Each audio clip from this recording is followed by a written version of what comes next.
My name is Anna, and for 8 years, my marriage to Mark was my identity. He was my charismatic, confident other half. I was the quiet, supportive wife. We had a good life, a beautiful home.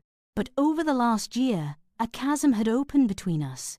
He was distant, always out with a new group of friends I was never invited to meet.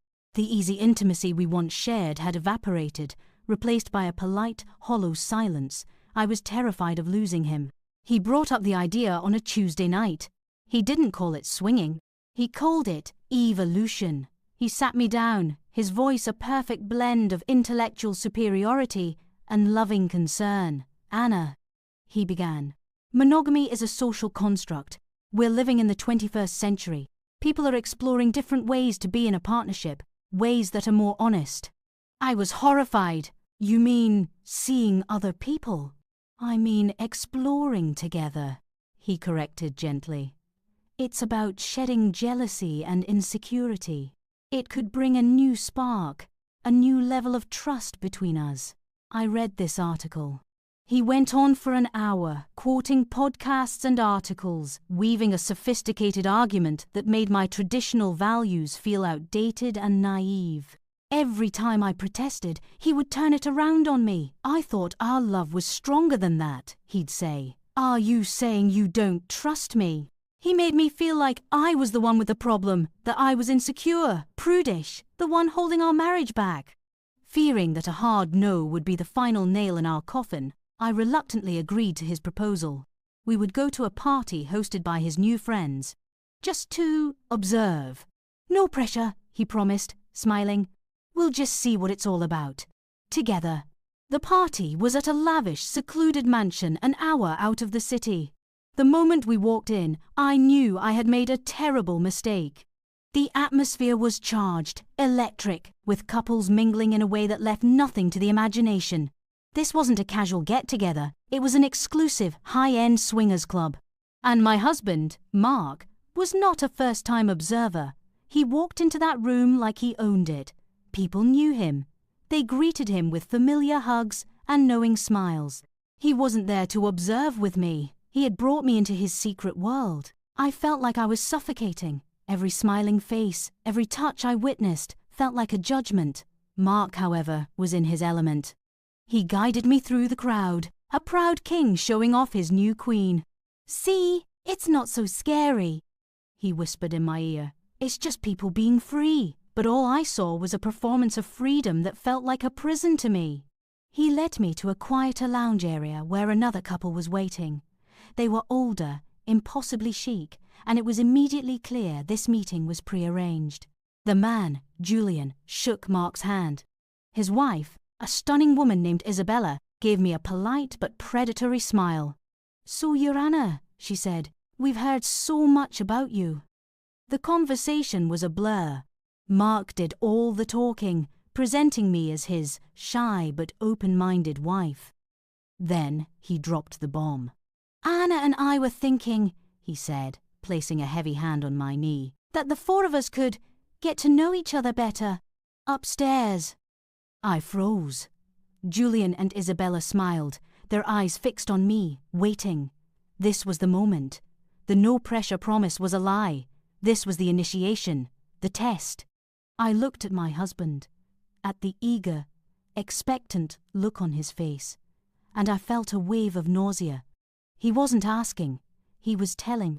No, I said, the word coming out as a choked whisper. I stood up, my legs trembling. No, I'm sorry, I can't do this. I turned and walked out, leaving the three of them in a stunned silence. I fled the mansion, my heels sinking into the gravel of the long driveway, and called a taxi.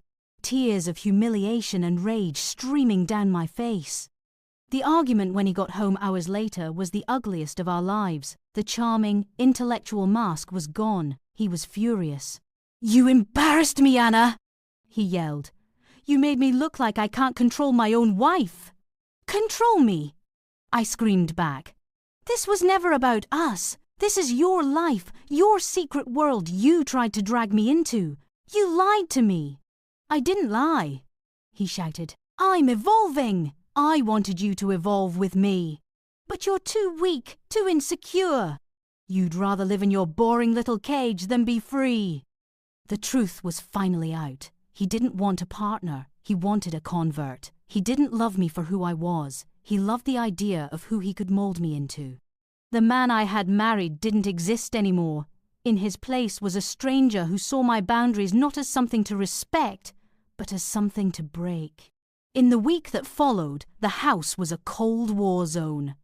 Mark alternated between angry silence and renewed attempts at manipulation, leaving articles on my nightstand about the benefits of polyamory or telling me I was throwing away our marriage because of outdated fears.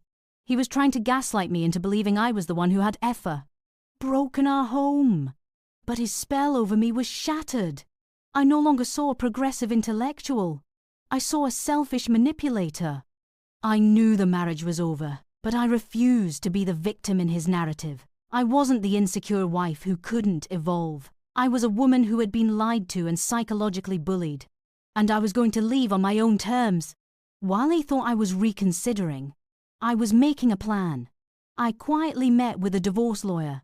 I opened my own bank account and started moving my personal savings. I found a small new apartment to rent. I was dismantling my life with a quiet, methodical precision that he never would have expected from his emotional wife. The final confrontation happened 2 weeks after the party. He came home from work to find my suitcases packed and standing by the door. He was genuinely shocked.